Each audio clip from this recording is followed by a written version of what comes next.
Thank you very much for speaking with us, Mr. Doval. You have given several speeches in seminars and conferences, but this is your first sit-down interview as such on a question-answer session. So there are many questions that I have, but I understand there's a time constraint. And so I will get straight to the point on the Agnipath scheme. Was there any need to tinker with a scheme which has been working with a process of recruitment and a system of hierarchy which has been in place for so long? Well, thank you very much for this interview. I'm grateful to you, and it's a very contemporary subject which is needs to be deliberated and discussed. I'll tell you, firstly, we must understand security is a very dynamic concept. It cannot remain static. Security is only in relation to the environment in which we have to protect our national interests and in which we have to protect all our national assets. In this context, if we see, the whole world is undergoing a great change. The wars are changing their complexion. Increasingly, we are going towards a contactless war. We are also going towards a war against the invisible enemy. Technology is taking over at a very rapid speed. So what was good for yesterday is not necessarily good for tomorrow. जो हम कल कर रहे थे वही भविष्य में भी करते रहें तो हम सुरक्षित रहेंगे, ये संभव नहीं है। यदि हमें कल की तैयारी करनी है तो हमें परिवर्तित होना पड़ेगा। आवश्यक इसलिए था कि ये सारी का सारा जो इन्वायरमेंट है भारत के चारों तरफ सारे संसार के अंदर में वो बदल रहा है। दूसरा, इसको एक परिप्रेक्ष्य में देखने की ज़रूरत है। There is a need to look at it in a perspective. ये अग्निपथ अपने में कोई योजना नहीं है, यह अग्निपथ अपने में कोई स्टैंड अलोन साइलो नहीं है। प्रधानमंत्री नरेंद्र मोदी जी जब सत्ता में आए 2014 में, तो उनकी सबसे बड़ी प्राथमिकता, one of his prime priority was how to make India secure and strong. And that required many avenues, that required many steps, multitude of them. Broadly speaking, they come under the four heads. It requires equipment, it requires change in systems and structures, it requires change in technology, it requires change in manpower, policies, and they have got to be futuristic. कल और भविष्य की तरफ देखते हुए हमारे को इन चारों क्षेत्रों में अपनी प्रगति करनी है। आपने देखा होगा, अगर आप पिछले 8 सालों के अंदर में देखें तो स्ट्रक्चरल एंड सिस्टमेटिक चेंजेस बहुत सारे हुए हैं। मान लिया जाए कि CDS का वो था, पिछले 22-25 साल से पड़ा हुआ था, ये डिमांड थी, ग्रुप ऑफ मिनिस्टर्स की रिकमेंडेशन थी, लेकिन राजनीतिक इच्छा शक्ति न होने के कारण ये इम्प्लीमेंट नहीं हुई। हमारे यहाँ साइबर थ्रेट्स पैदा होने शुरू हो गए थे। डिफेंस साइबर एजेंसी का निर्माण एक स्ट्रक्चरल एंड सिस्टमिक चेंज था। डिफेंस स्पेस एजेंसी का आज से 5 साल 10 साल पुराने सैनिक इसकी कल्पना भी नहीं कर सकते थे कि आज हमारी डिफेंस एजेंसी की अपनी स्पेस की एक इंडिपेंडेंट एजेंसी है, एक इंडिपेंडेंट वो है। इसी प्रकार से बहुत सारे जो सिस्टम्स एंड स्ट्रक्चर्स भी चेंज किए गए। दूसरा जो क्षेत्र था जो है इक्विपमेंट का, आज हम, आपने देखा होगा सरकार ने अपनी सेना के लिए कितने नए तरह के वेपन्स, हमारे पास में जो असॉल्ट राइफल थी जिस पर हम डिपेंड कर रहे थे 7.62, वो शायद इतनी कारगर नहीं थी, अब उसको रिप्लेस किया जा रहा है भारत में बनी हुई AK-203 के साथ में। ये एक बहुत ही कामगर और दुनिया की one of the best assault rifles होगी।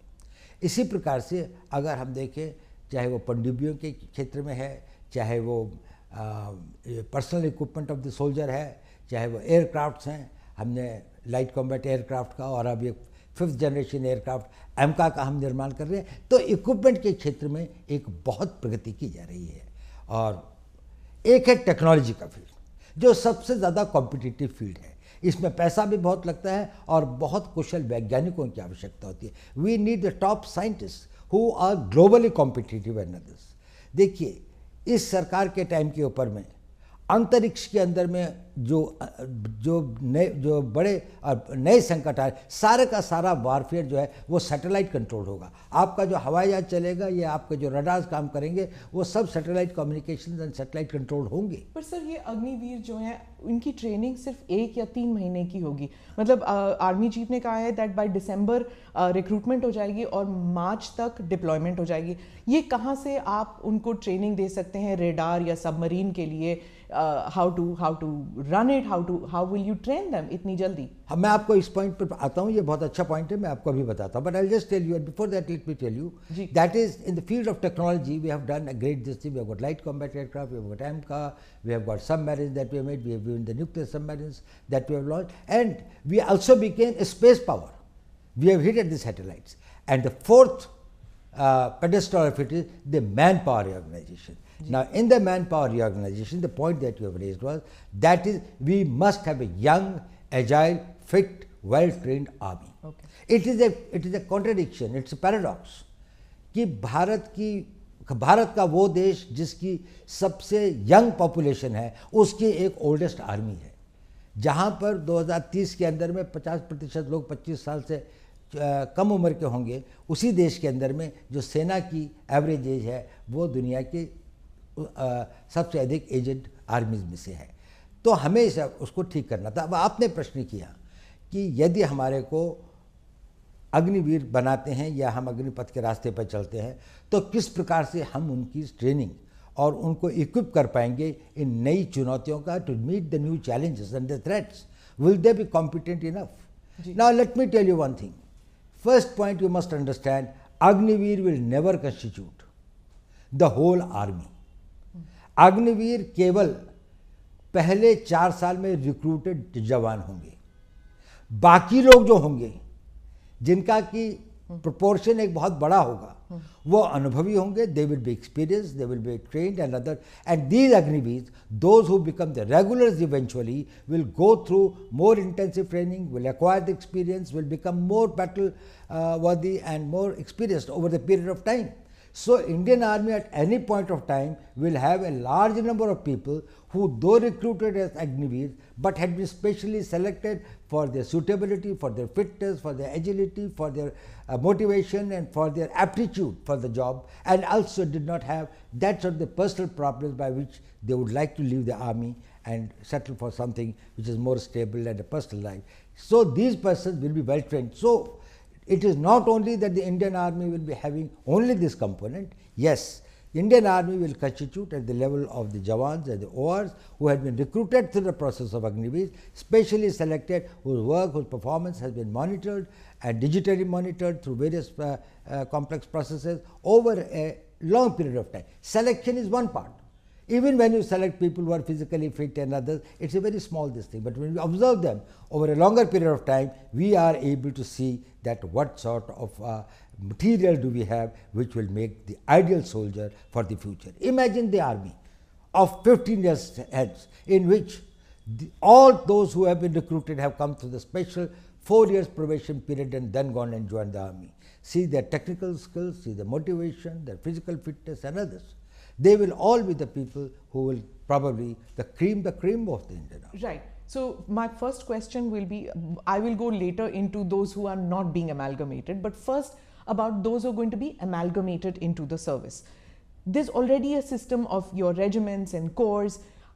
Will it not demotivate somebody who has gone through the NDA, who's gone through the rigorous training process earlier, and then they'll see them as Johnny come latelys, abhi aaye hain, abhi fauj mein ghus gaye hain, and they're already getting the benefits that we were getting, but we had to put in so much more hard work. So will it cause a disruption, and will they be seen as lesser soldiers?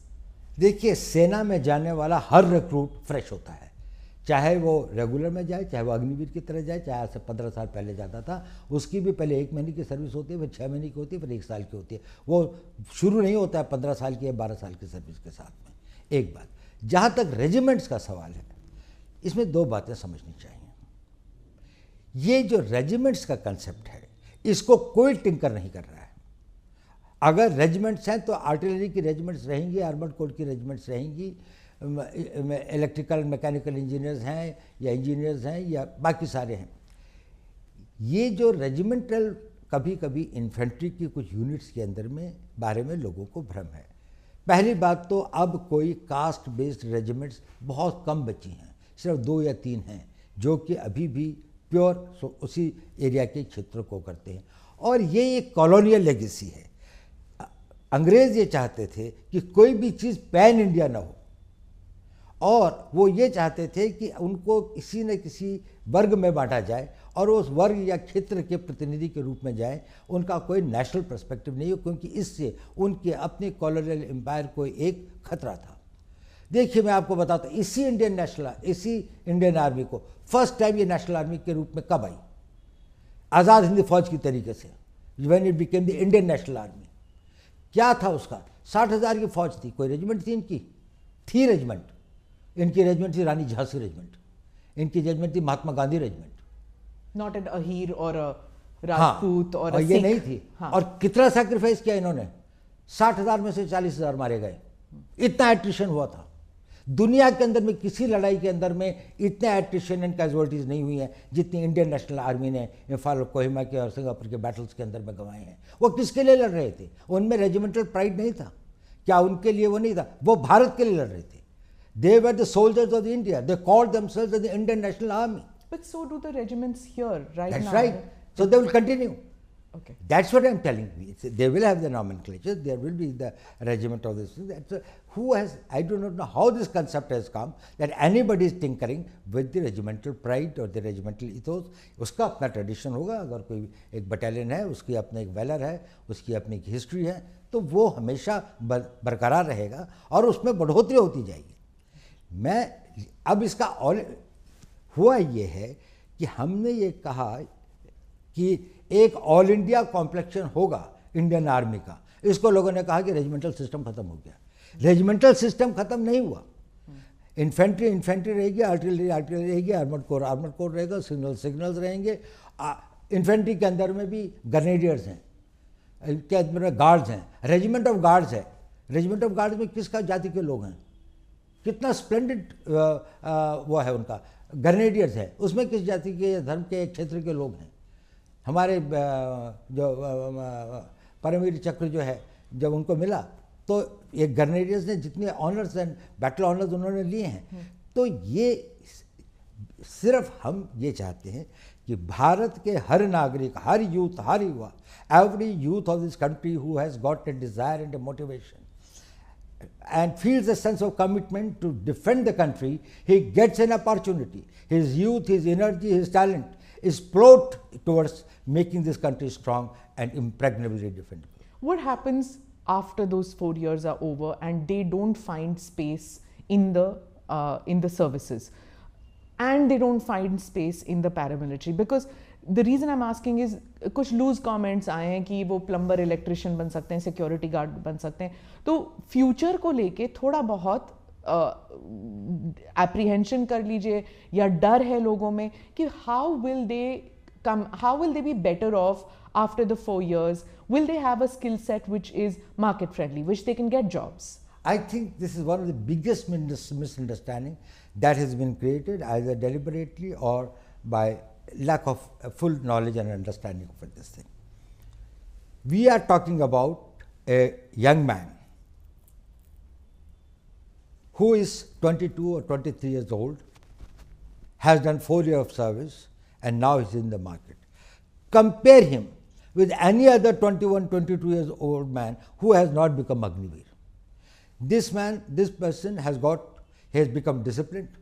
He has got the capability to work in a team. He has learned skills. He has developed the confidence, and he is trainable. His mind and his vision, he has got an all India perspective. So he is much more equipped to face the society. On top of it, he has been given a qualification that will be +2. That makes him comparable with any other persons in his age group to which the others are joining. So there is no avenue that has been debarred or closed for him. इसके लिए वो सारे रास्ते खुले हैं। उसके बाद उसके पास में 11 लाख रुपए के लगभग पैसा भी है, जिससे वो कोई नया कोर्स कर सकता है, आगे की पढ़ाई कर सकता है, यूनिवर्सिटी में जाना चाहे तो यूनिवर्सिटी की पढ़ाई कर सकता है। उनमें से कोई अगर टेक्निकल स्किल्स ज्वाइन करना चाहे तो पॉलिटेक्निक्स और उसको ज्वाइन कर सकता है। आजकल एवरेज एज सेटलमेंट की अपने करियर में 24-25 साल 26 साल होती है। देखिए आज हम उस ज़माने में हमारे एज स्पैन के साथ में 1 लाइफ 2 कैरियर्स की बात करते हैं, अब तो लोग 1 लाइफ 3 कैरियर्स की बात करते हैं। कंपेयर करें, यही आदमी अगर 15 साल के बाद जाता तो 32, 33, 34 साल का होता। इस वक्त में अब उसको कोई ना ट्रेंडेबल है, उसकी एज इतनी भी नहीं है कि वो घर में बैठ जाए, क्योंकि अभी उसकी शादी हुई 3-4 साल हुए हैं।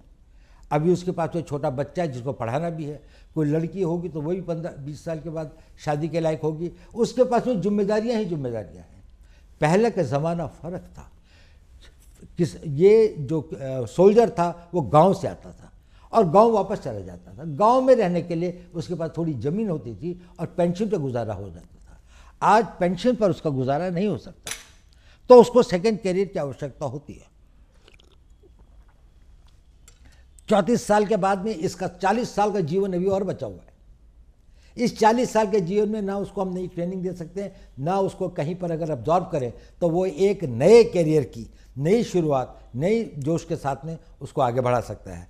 तो इसलिए इसको ये रखा गया है कि अगर वो 4 साल के बाद में आते हैं तो उनकी ट्रेनिंग, उनका डिसिप्लिन, उनका बैकग्राउंड, उनका आर्मी का कैरियर उनको समाज में एक ऊंचा स्तर देता है। उसके बाद उनके पास में एजुकेशन भी है और ये टॉप ऑफ इट है कि सरकार ने कहा कि 10% CPMF में होंगे, डिफेंस फोर्सेस के अंदर में, जो डिफेंस मिनिस्ट्री ऑफ डिफेंस के अंदर में कोस्ट गार्ड है, बाकी चीज़ें हैं जो कि उनके उसमें अंदर में आती हैं, डिफेंस सर्विस कोर है और जो उसके अंदर में, और काफ़ी मिनिस्ट्री का है। अब देखिए ये 10% अग्निवीर का नहीं है, ये 10% उनके यहाँ भर्ती होने वाले लोगों की हैं। तो अगर फर्ज कर लीजिए कि CPMF की भर्ती 40,000 या 50,000 की है तो उसमें 5,000 जाएंगे। या 10% अगर जो उनके 3,000 या 4,000 लोग या 5,000 लोग जो है वो उनके जो उसका 10% नहीं होगा। ये इन नहीं। अब भारत आगे बढ़ रहा है, भारत की प्रगति हो रही है। पहला आदमी अग्निवीर जब रिटायर होगा तो आज से 5 साल के बाद में होगा। उस वक्त भारत की इकोनॉमी 5 ट्रिलियन की इकोनॉमी होगी। प्राइवेट सेक्टर एक नई गति और नई दिशा के साथ में आगे बढ़ेगा। डिफेंस इंडस्ट्रीज जिस तरह से बढ़ रही हैं, बहुत सारे ऐसे काम होंगे। डिफेंस पब्लिक सेक्टर अंडरटेकिंग्स के अंदर में जिस प्रकार से विस्तार हो रहा है, कंट्री के अंदर में मैन्युफैक्चरिंग बढ़ रहा है, उनको लोगों को ये लोग चाहिए जो डिसिप्लिन्ड हों, ट्रेनेबल हों और जिनके साथ जिनके पास में उम्र हो। इनका सबसे बड़ा एसेट है इनकी उम्र, कि ये अभी भी यंग है। इस उम्र में कई लोग अभी भी अगर हम जाए पॉलिटेक्निक के अंदर में लोग भर्ती होने के लिए जाते हैं तो उनमें से कई लोग 22, 21, 22, 23 साल के होते हैं, 2 साल 3 साल का कोर्स करते हैं। उसके बाद वो अपने लिए एक मैन्युफैक्चरिंग जाए, कोई कंप्यूटर का कोर्स करते हैं, 2 साल का कंप्यूटर का कोर्स करें। इंफॉर्मेशन टेक्नोलॉजी के फील्ड में इतने वो हैं तो इनके लिए स्थान ज़्यादा होंगे। इनका भविष्य टोटली सुरक्षित है और इनको किसी प्रकार की चिंता करने की बात नहीं है, क्योंकि इनके पास में 22 साल की उम्र है, इनके पास में 4 साल देश की सेवा करने का एक सर्टिफिकेट है, इनके पास में एजुकेशनल क्वालिफिकेशन की एक वो है, और उसके अलावा इनके पास में एक ऐसी धनराशि भी है जिससे इसको इन्वेस्ट कर सकते हैं। और अभी इनकी इनकम्बेंसीज नहीं है, अभी इनके परिवार नहीं है। जो ट्रेनिंग के लिए चाहे तो कोई मद्रास जाना चाहता है, कोई कश्मीर जाना चाहता है, कहीं भी जा सकता है। वो मोबाइल है। जब वो 34 साल की उम्र में आप उसको भेजते हैं, उसके साथ सबसे बड़ा अन्याय है, क्योंकि ना तो वो घर बैठ सकता है, ना ऐसी जगह पे जा सकता, अपने क्षेत्र से बाहर भी नहीं जा सकता। आई गेट दैट अबाउट कि जब वो बाहर निकलते हैं। Now the thing is that आप खुद गांव से हैं sir, you are a son of an army person. You have worn the military uniform, the police uniform. You've been awarded the Kirti Chakra, a military honor for a policeman. You understand that when you go back to the village, the respect that a uniform gets. Now, many in the villages are saying कि ये 4 साल के छोकरे बाहर निकल के आएंगे, they will not be given the same respect. That वर्दी will not have the same honor, the respect that it had, because it doesn't carry with it the weight of national service over decades. मेरे ख्याल से ये भी पूरा भ्रम है। गांव के अंदर में अभी भी इनकी उतनी प्रतिष्ठा और इज्जत और सम्मान होगा, गांव में नहीं, गांव के बाहर भी। ये देश की एक बड़ी भारी निधि होंगे। ये इतने हज़ारों की संख्या में जो ये बच्चे होंगे, जब ये ओवर द ईयर्स समाज के भिन्न भिन्न भागों में जाएंगे, when they will go and man positions in different walks of life, they will bring with them the work culture, the ethos, the values which they have imbibed in army. Army has sent them in as a totally transformed persons. So they will be the great harbingers of the change. वो परिवर्तन को एक नई दिशा देंगे। और ये जो लोगों को भ्रम है कि इनका सम्मान और इनका वो नहीं होगा, ये बिल्कुल गलत है। मेरे ख्याल से अग्निवीरों को उतना ही सम्मान होता है। आज भी कितने लोग अपनी कोशिश करते हैं, पारिवारिक कारणों से सेना को छोड़ के कभी कभी आना पड़ता है। वो कुछ लोग हमेशा से पहले कलर सर्विस कितनी थी, 1962 तक तो 7 ईयर्स थी। उसके बाद में भी समय समय पर इसने ये कहा गया है कि इसको वो किया जाए। तो 7 ईयर्स की कलर सर्विस के बाद में जो आदमी जाता था उसको क्या सम्मान मिलता था, इसको अधिक सम्मान मिलेगा क्योंकि इसके पास में आगे का कैरियर भी है। Sir, agar if this scheme was so overdue, so necessary, keeping in view that wars have changed, the nature of wars have changed, and the nature of the requirement of manpower has changed for India. अगर ये इतना overdue था तो इसके against इतने protest, इतने sudden protest क्यों हुए? देखिए ऐसा है, इसमें दो तरह के प्रोटेस्ट या अपोजिशन है मैं कहूँगा। एक तो ये है जो कंसर्न है, वो देशभक्त भी हैं, उन्होंने देश की सेवा भी की है और अपने जीवन का बड़ा भाग जो है देश के लिए अपनी जानों की बाजी भी लगाई है। उनको फियर ऑफ अननोन है और जब भी कोई परिवर्तन आता है, any time that a change comes, उसके साथ में जुड़ी हुई anxieties and fears are always there. कुछ भय होते हैं, कुछ आकांक्षाएं होती हैं, कुछ अनागतवती चिंताएं होती हैं जो आदमी को घेरती है। इतना बड़ा परिवर्तन, इतना बड़ा चेंज हो जाएगा तो कहीं ये तो नहीं सब कुछ पलट जाएगा। तो ये हम इसको समझ सकते हैं। इसके लिए आपने देखा होगा, यदि आपने 15 तारीख जून के बाद में जैसे जैसे इन लोगों को अधिक सूचना और पूरी बात का पता चल रहा है और भी बातों का समय के साथ पता लगेगा, वैसे वैसे ये लोग इसको समझ रहे हैं कि ये तो हमारी बड़ी पुरानी आवश्यकता थी, इसमें हमारे वेटरन्स भी शामिल हैं और ये एक अच्छी चीज़ है। उनके कंसर्न हैं कि इनका क्या होगा। अब उनको पता लग रहा है कि इनके लिए भी एक भविष्य निश्चित करने की योजना है। उनको ये लग रहा है कि आर्मी के अंदर में जो एक्सपीरियंस लोग रहेंगे कि नहीं, अब उनको भी पता लग रहा है कि नहीं, आर्मी तो एक्सपीरियंस लोगों की, आर्मी डिमोबिलाइज हो रही है, ये लोग तो रहेंगे ही। और इसके बाद में जो आएंगे वो अग्निवीर के स्ट्रीम से आएंगे, वो एक दूसरे स्ट्रीम से आ रहे हैं, पर यही फिर आगे इनके 5 साल 6 साल 15 साल ये और सर्विस करेंगे। तो उनकी वो जो भय और आकांक्षाएँ हैं उनमें धीरे धीरे कमी आ रही है। एक दूसरे वर्ग है, उसका ना राष्ट्र से कोई मतलब है, ना राष्ट्र की सुरक्षा से कोई मतलब है, ना वो राष्ट्र के प्रति इतने समर्पित हैं। उनके they are conflict entrepreneurs. What they want is that they want a conflict in the society. They would like to create anything which is close to the anarchy. Now these are the person who will go for stone throwing, demonstrations, burning the trains and others, not what is the cause, but wherever there is an opportunity they think that they can emotionalize or mislead the people or they can have this thing.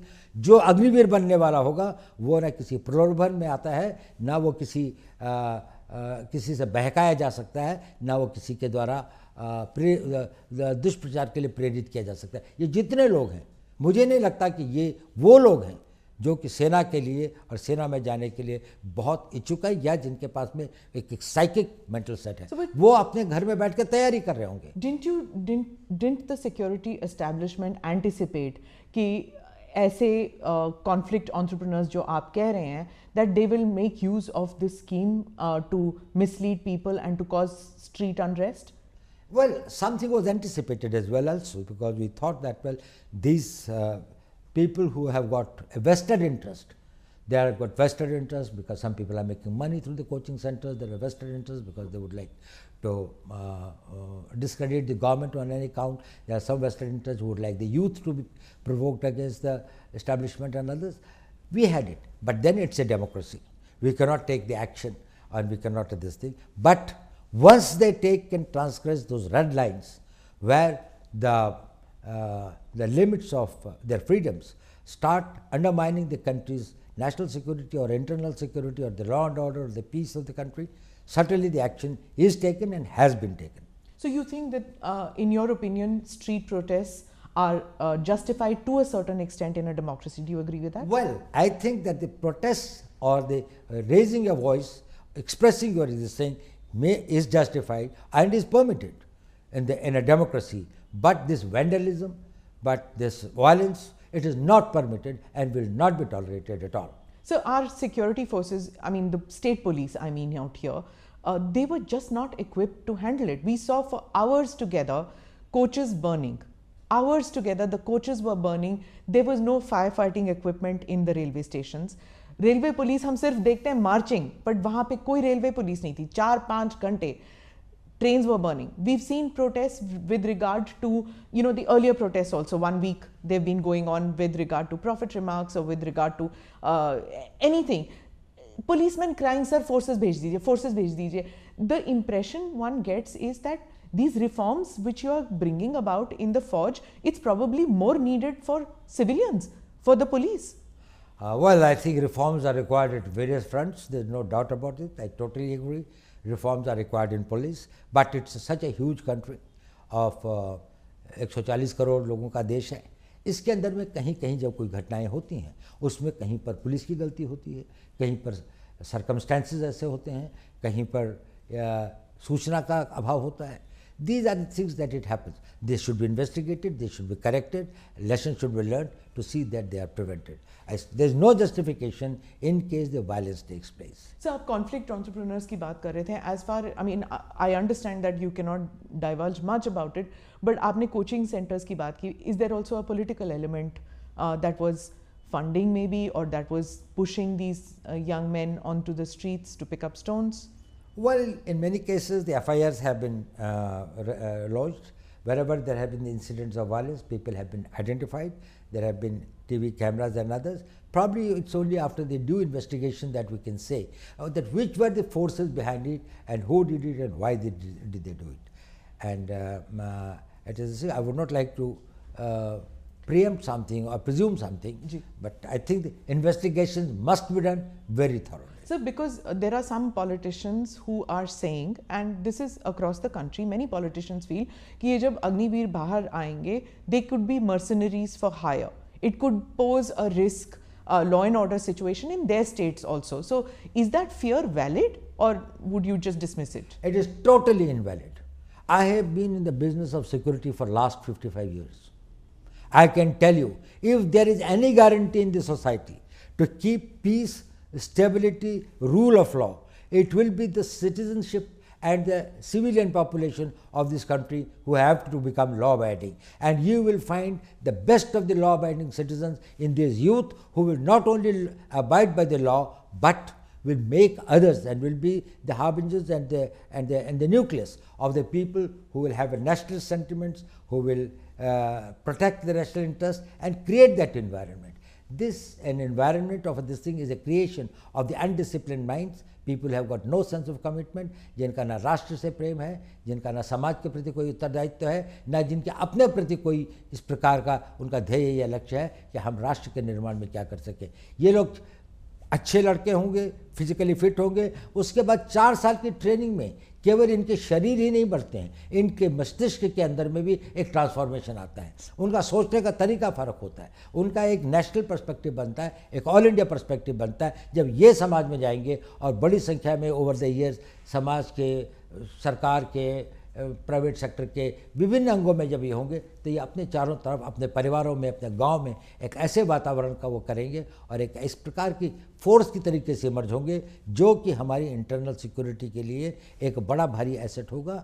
और internal security जो है वो बहुत आवश्यक है हमारे राष्ट्र की एक्सटर्नल सिक्योरिटी के लिए. But sir, don't you understand that और don't you see the fear that ये जो इंटरनल सिक्योरिटी को ज़रा भी डिसरप्ट किया जाए, इवन इन पॉकेट्स, जैसे आपने CAA स्टर में देख लिया, उसके बाद हिजाब रिमार्क्स हो जाती हैं, maybe not the hijab and the profit remarks, but CAA stir and the agriculture reforms की जो लॉज थे, अगर इसमें क्या होता है that the word goes out that on the street that if you push the government, if you push the security establishment to a certain extent with street protest, there could be a roll back.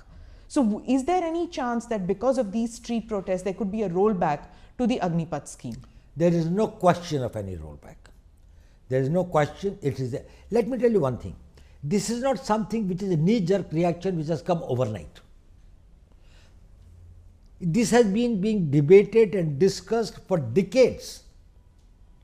In 70s, we had General Krishna Rao Committee, of which General Sundarji, General Chibbar, they were the members.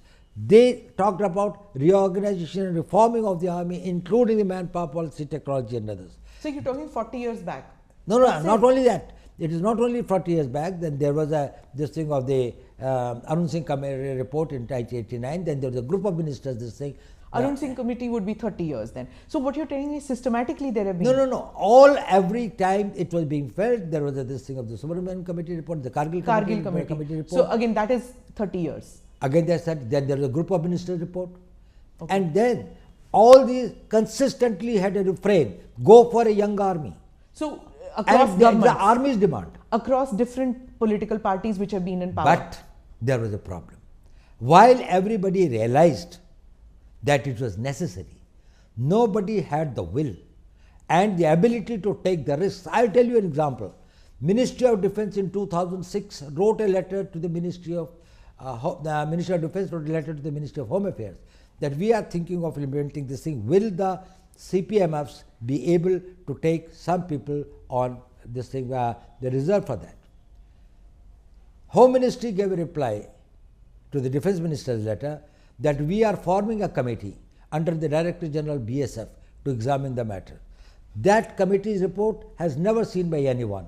That letter of the Defence Minister was never sent back. Defence Minister never sent any reminder. It is that So when was this? It was in 2007. Okay. The letter was sent in 2006 and 2007 the committee was formed. So this is bureaucracy going round and round? No, it's not a bureaucracy. It was a political will. That is, it is such a big problem. It's such a huge mass.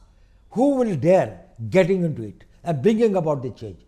It can happen only with a leader like Prime Minister Modi, who will say that if this is in the national interest, if this will make India strong and secure, then no risk is big enough, then no cost is high enough. Even if it is a political cost, I will pay it, because he visualizes what happens to the Indian army 15 years from now.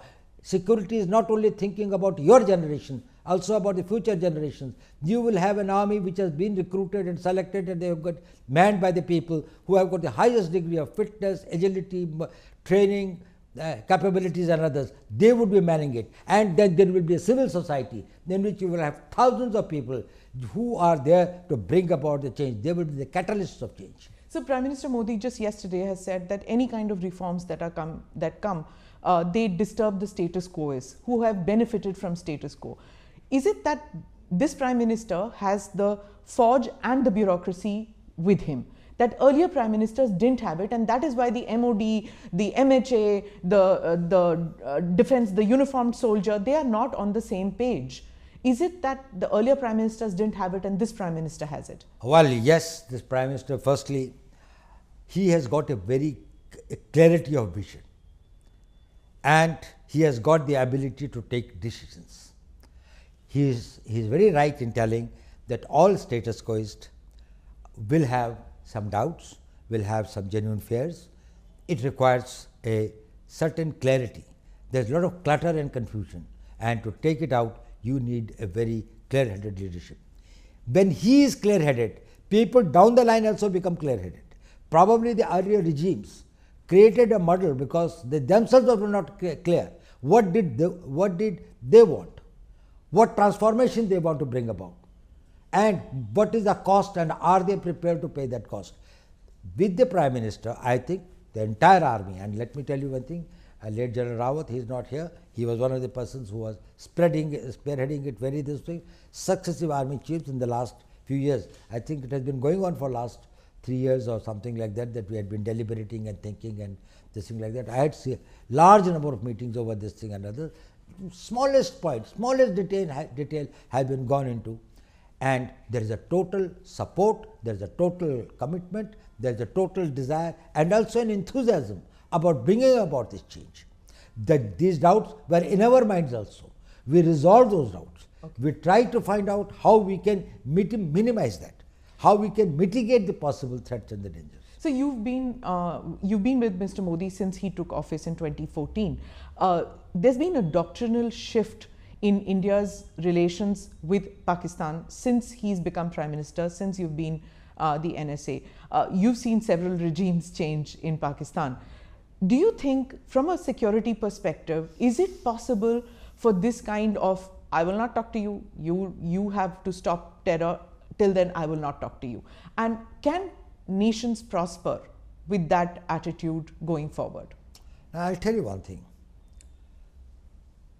We cannot have peace and war at the choice of our adversary. If we have to protect our interests, we will decide when and with whom and on what terms we will have peace. When our core interests are involved, there is no question of peace at any cost. There has got to be a peace. We want very good relations with our neighbors, Pakistan included. We would like to have good relations with them. We would like to have very normal relations with them. But certainly the tolerance threshold for terrorism is very low. We certainly would not like to make our citizens as sitting ducks for the terrorists who come and this thing. Thank God, and I think I must this thing to the God. In last 8 years, this country has not seen any terrorist this thing except Jammu and Kashmir, which has been this thing of a proxy war. So it's a different type of a proxy war. Just before that, say between 2005 to 2014, we had Bombay, we had Pune, we had Kanpur, we have got Delhi, we have got this whole range of this, Bangalore, Ahmedabad, and other. What was the whole range of this thing the country was being this way? If we were not firm, if we were not very decisive, if we did not have the clarity, we will fight it. And we will not beg for peace at any terms. So you spoke about Jammu Kashmir, so I have to say this because we saw that when Article 370 was taken back, you went there. You went to Kashmir, you spoke to the people. We saw that happening. What do you have to say to people who are victims of these lone wolf attacks which are happening? Yes, I agree that that terrorism as such from Pakistan is gone, but then these are these lone wolf attacks, soft targets which are going. How will you cope with that? How will terror end in every form in Kashmir? Well, this is a problem of security, and we are dealing with it. And we are dealing with effectively. Firstly, you must understand one thing. Post 2019, the mood and the temper of the people of Kashmir has totally changed. People are no more in favor of Pakistan, in favor of terrorism, in favor of this thing. You can see. Where is Hurriyat today? Where are those Bandh calls? Where is this Friday Hartals? They have all gone this thing like that. But some individuals, some young boys who are misled or who are this thing, they are getting into this thing. We are doing our best to persuade them. Their families are trying to persuade them. A lot of change has come about, but still there are few persons and some individual tanzeems, the militant organizations and others who are still operated and go by a mistaken notion of their beliefs or whatever is that they want to be the Fidains and they want to come.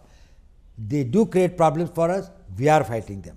And we are fighting them with total resolve.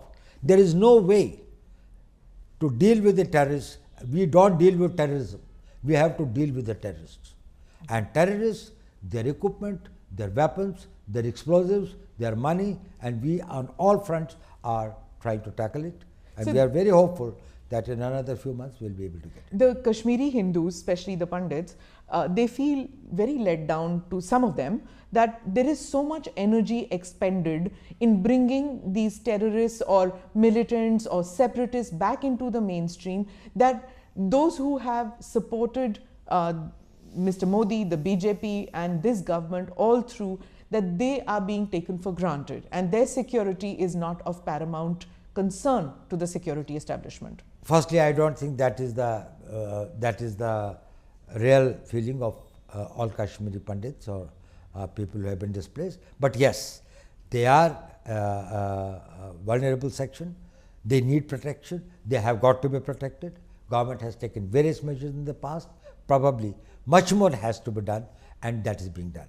We have got to see that wherever they are and whatever protection they require, because they can be the soft targets, and no government will be able to give an individual protection to each individual in any village or far off places. So we have to find out the systems, and best thing is that we go on the offensive against the terrorists and try to see that these persons who possibly can threaten their lives or their properties and others, they are accounted for. So where are we vis-a-vis China? It's now 2 years since the Galwan incident, and there seems to be an uneasy peace. Do you feel that China has put on hold its expansionist policy with regard to us, with regard to Indian territory? Well, we have got a long pending a territorial dispute with China. We have made our both intentions and this thing very clear to China, and they are aware of the fact that, well, we will not tolerate any transgression. There had been some unsavory incidents in 2020. We have been able to, through the talks, through the negotiations, through the persuasion and others, resolve some of it. Few points still remain to be resolved, and others. We will continue our efforts. At the same time, we have got to ensure that is we are vigilant and we are able to protect our borders totally. So internal security, external relations, these are mainly conducted behind closed doors, in hush hush manner. Some of it is visible to common people, but there is also a view that, keeping in nature with federal structure, things like what has been done, the Agniveer scheme, maybe there can be a more consultative manner in dealing with these apprehensions. Do you feel that there is a time that the time has come to change how internal security is, decisions regarding internal security are taken in this country? Management of security is a highly layered phenomenon. There are layers and layers and layers. There has got to be some where there is a complete insulation, and it has got to be protected, and people should know only on the basis of need to know. If they have got either, if they can neither contribute nor that they are accountable for anything, and you take them into confidence and others, probably it is not from them, but once it becomes public, our adversaries will take advantage of that. So we have got to maintain a certain amount of secrecy. As far as the consultative process is concerned, India's democracy and India's this thing is so open. If it was not such a this thing, you would not find that on every issue, if there are 100 people, there are 101 opinions, and they are freely expressed from the street to the press to the media and everywhere. So you spoke about India's adversaries taking advantage of any kind of unrest which happens in India, but then we saw with regard to the Prophet remarks and the hijab protests that people who we had presumed had become non-adversaries of ours had suddenly started making comments, had suddenly started doubting India's democracy or India's inclusive society. Do you feel that these protests have gone beyond this and have damaged us terribly? Well, it has, in the sense India has been projected, or rather some disinformation has been spread against India, which is far from the realities and the truth. And probably there is a need for us to engage them, to talk to them and convince them. And you would have find that, well, wherever we have gone or wherever we have engaged with the concerned people, both outside and inside, we have been able to convince them and try to find out this thing, and it will subside. But it happens. When people get emotionally aroused and others, sometimes their behavior is little disproportionate to the actual event, but it is the same. Does it put the security establishment on a back foot when these kind of street protests take place on very sensitive topics like the Agnipath scheme? Well, I don't think that is it puts this thing. The only thing is when the law is transgressed. If there are protests, if there is a point of view that people want to have this thing, they have got the right to dissent. In a democracy, that is a right that should be honored, and that should be it should be given ample space. But when it starts hurting the national interests, when it starts undermining the national security, when it starts threatening the life of a law-abiding common citizen, when it starts causing pain to him, it becomes intolerable. And this is what our law says, this is what our constitution says, and that is why the law enforcement agencies are bound by the law, they are bound by their oath to protect the people, to protect their interests, to protect their properties, and not allow the miscreants and the anti-social and the anti-national elements to make better of the society. So as I wrap up, I just have one question on Afghanistan and the recent attack on Sikhs out there and India giving visas to them. Where is it going now? Are Hindus and Sikhs and other minorities, will they find home in India? Will there be, will we increase the number of people that we take from Afghanistan into India? What happens with CAA? Will that come into force? Well, I think it's very clear. CAA very clearly says that in our neighborhood, in case any of these the minorities there are on the basis of their religion are persecuted, we will give them. We have given the visas to a large number of Sikhs, and I think as the flights are available, they will be, some of them will be coming back, and others who will apply probably will look at their cases very, very sympathetically. So it was a very unfortunate incident. It should not have happened, but there are forces. You know that terror and this thing, violence, they are the things in which we have to live with in the modern times. But Government of India is doing everything, and it has assured the Sikhs there and the Hindus there. I think there are very few Hindus left there, but they have assured them that is India will stand by its commitment and by its assurances. So towards the end, do you have any message for youth who feel disillusioned and disheartened that maybe some of them were part of the protest, regret it, and would like to take the Agniveers? Is it over? Are the doors shut for them? Well, as far as the message to the youth is concerned, ये message बड़ा clear होना चाहिए कि सेना में जो लोग जाते हैं वो केवल पैसे के लिए नहीं जाते, वो एक जज्बे के साथ जाते हैं। उनमें देश प्रेम होता है, उनके अंदर में राष्ट्र की भक्ति होती है, उनके अंदर में यौवन की शक्ति होती है। वो इसको इन्वेस्ट करते हैं अपने आप को और सोचते हैं हम देश के लिए क्या कर सकें। अगर वो भावना नहीं है तो आप इस करियर के लिए नहीं बने। इसमें केवल हम उन्हीं यूथ को चाहते हैं। आपकी ट्रेनिंग कितनी है, आपकी फिजिकल फिटनेस कितनी है, यह आवश्यक है, लेकिन इससे भी ज़्यादा आवश्यक है कि आपकी मानसिकता क्या है। तो अगर कोई भी यूथ अग्निवीर बनना चाहता है, और मेरा सारे यूथ को इस देश के से यही है, मेरा मैसेज यही है, पॉजिटिव हों, be positive, have faith in the nation, have faith in your leadership, when you join the army and others, the leadership there, have faith in the society and have faith in yourself. That is the most important thing. Swami Vivekananda कहते थे, पुराना धर्म कहता था कि नास्तिक वो है जो ईश्वर में विश्वास नहीं करता, नया धर्म ये कहता है कि नास्तिक वो है जो स्वयं पर विश्वास नहीं करता। अगर आपको अपने ऊपर विश्वास है तो आपकी फिजिकल फिटनेस, आपकी मेंटल फिटनेस, आपकी ट्रेनिंग, आपकी उसको और आपकी आयु को देखते हुए आपके लिए सारी दुनिया पड़ी है। You can conquer the world, the whole world is for you. अगर आप डिमोरलाइज्ड हैं, अगर आपकी नेगेटिव थिंकिंग है, तो आपको सारी चीज़ें पॉजिटिव होते हुए भी भविष्य अंधकार में दिखेगा। भविष्य में आस्था रखिए, अपने में विश्वास रखिए, और आपका भविष्य बहुत उज्जवल होगा। धन्यवाद Doval ji, thank you so much for speaking with us. Thank you very much.